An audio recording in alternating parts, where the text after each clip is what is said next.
Afternoon, and thank you to Mittal Institute for organizing this and inviting me here. I will briefly talk about energy. That's the only subject I know. So it is connected with climate change because not only does energy contribute to greenhouse emissions, but that's the area where we need a lot of efforts if we really want to do whatever target the world wants to achieve. So let me just give a little bit of an overview of what we are thinking or what we are doing in India. We've already said that we will have 500 gigawatts of non-fossil fuel. That's the word we've used. It will primarily be renewable energy capacity for the grid by 2030. So that is one large announcement which has been made for India, and we are working towards it. But then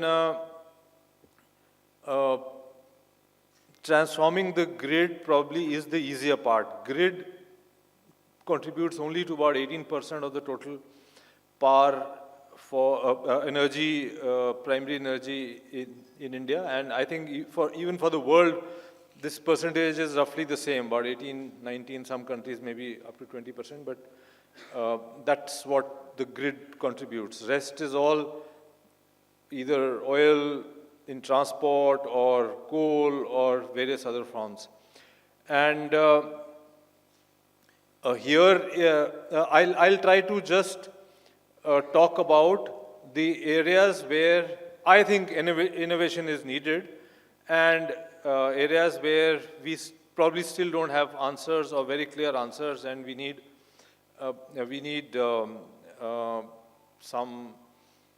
something new or something very breakthrough to happen in the world. So as far as putting more and more renewable energy into the grid is concerned, generating renewable energy is not a problem now. In India, we have enough potential for solar, we have enough potential for wind. But managing the grid is a problem, and as the percentage goes up, then either we need storage or we need certain other maybe innovative solutions. So that's one area one needs to think of and one needs to get some answers. So now currently with around 170 gigawatts of renewable energy, including large hydro, in terms of energy, we are at around, say, 23% in the grid. In terms of primary energy, renewable energy is only about 4%. Again, we are almost close to the world figure also. So we are not very far behind. But we want to take this from this current 23% to over 50%, and a grid can go to 50% without too much of a difficulty, without very large-scale battery storage. Battery storage is still very expensive. So recently we did some tenders and we realized that probably time has not come for putting in large-scale battery storage. It's very, very expensive. Power with that won't work out. So some amount of pump storage would still work. And it's much cheaper to waste energy, which means that put up excess capacity of solar and wind and waste a part of it than put in battery. But then that's an area where some thought, some innovation, some good ideas are required. But now let me come to the more difficult areas. So just look at transport. So in transport, we have very large number of two-wheelers. Petrol and diesel, these are the two main fuels. Out of that, 30% is petrol, rest is diesel, and a little bit of CNG. And 70% of the petrol is for two-wheelers in India. So in two-wheelers, it's not difficult. I think we are moving very fast into electric two-wheelers. Even three-wheelers, there's a very large number here in India, and that transition is happening. It's happening very fast. and it makes economic sense, and therefore, again, not a area where one thinks that there are no answers. But four-wheelers, in four-wheelers, we have two alternatives. One is electric. We are going very fast on that, but then considering the number of vehicles, I think it will take a long time. But the other alternative is biofuels. So we have this program to blend ethanol in petrol, which is doing very well. We've crossed 10% this year. Target is to go to 20%, and then gradually we will go to, say, over 40%. Brazil is at 47%. So that again is not very difficult. One can tackle that. Now the difficult area is transportation of goods, trucks. So what is the answer for, what is the replacement for diesel in trucks? So that's where we need a lot of thought and a lot of innovation.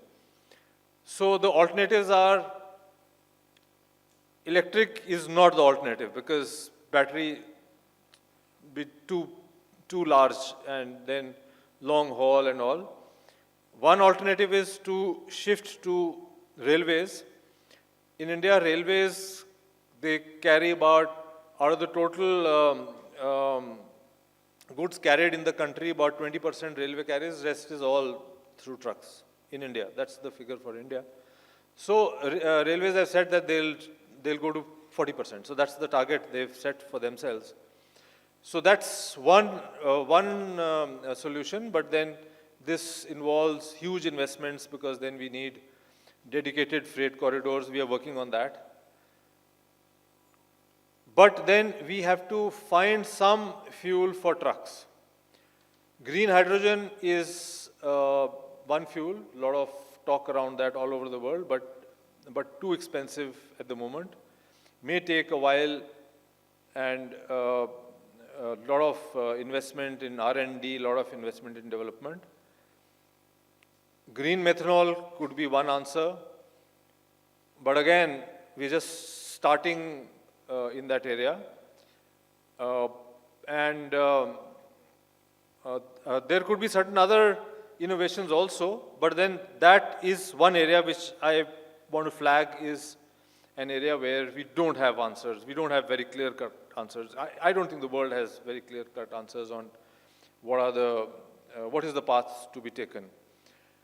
And then in transport, then the other area is public transport, which would mean buses, largely dependent on buses driven by diesel. We wanted to move into CNG in a very big way, but then last few years we've seen this big shock. LNG price went up by from $6-7 went to some $50. So not only us, the whole world started thinking whether energy security is more important or energy transition is more important. So that has again put a question mark. So we were very much working on getting more and more natural gas into the country, and LNG-driven trucks and buses and all. That was what we were working on. So we are still on that. We've not given up. We are investing quite a lot on putting up infrastructure, gas pipelines, and distribution networks. So we'll keep working on that. But then we have to work on what to blend with this natural gas, because that infrastructure is partially there, and rest will come up because already all the tenders have been given out and work is going on.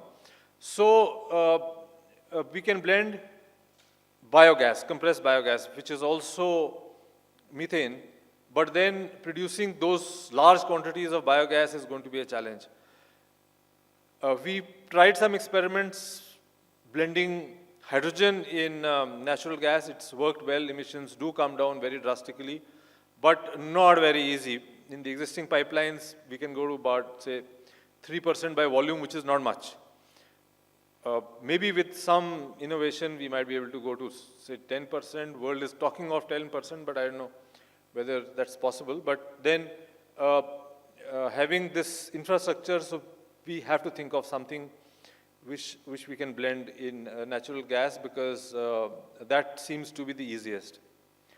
Now, let me come to cooking. So cooking is again a very, very major area one has to work on, and consumes huge amounts of energy, and also a lot of emissions due to cooking. So in India, the success has been that we've moved to modern sources of fuel, and we have now 30 crore is 300 million LPG connections, probably largest number in the world. So LPG is where we've moved very fast, and all households have LPG connections now, except for some very few living very close to the forest, and probably they may be left out, but it's close to almost 100%. But then some families living close to the forest may still be burning biomass, untreated biomass. They still be burning, but that transition to LPG for them will also happen because of the convenience and the LPG matching the Indian cooking style. So that's something which was easy. But then we can't depend on LPG. So now again, another area where there's a big question mark on what are the alternatives for cooking. So we can do DME blending in LPG, but that again has its limitations, can't go beyond say 20-25%. There's nothing coming from green other than this to blend in LPG. We can shift to cooking with electricity. That also has its limitations. It will take time. We've been trying that for a long time, even tried solar thermal. A lot of good innovations have happened, but again, not too much success because of the inconvenience. So, again, methanol as a fuel for cooking is one alternative. Ethanol as a fuel for cooking is another alternative. And natural gas, piped natural gas going to homes is one alternative. So while we have, say, over 300 million connections for LPG, we have about 1 crore, which means 10 million connections for piped natural gas. So in piped natural gas, we are way behind. It'll take us a while to reach that stage. And then now industry. So in industry has moved to electric, industry has moved to natural gas also, but then steel and cement, large consumers of energy, still on coal, largely on coal. Alternative could be hydrogen, but then still long way to go. And even small industry and medium-sized industry is still consuming fossil fuel in different forms, diesel also. So that's another area where we have to look for innovations and good solutions.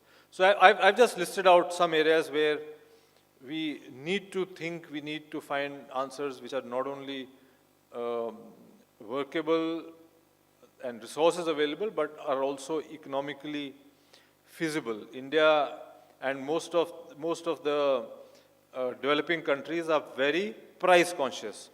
So while Europe could buy gas, it was very surprising. How can countries or how can consumers keep buying gas even if the price went to $50? That was very surprising, but rich countries can do it. But developing countries can't. So here our LNG imports fell like anything because people would just shut everything. They can't afford energy at a price which is 10 times the normal price. So therefore, that price point is very important.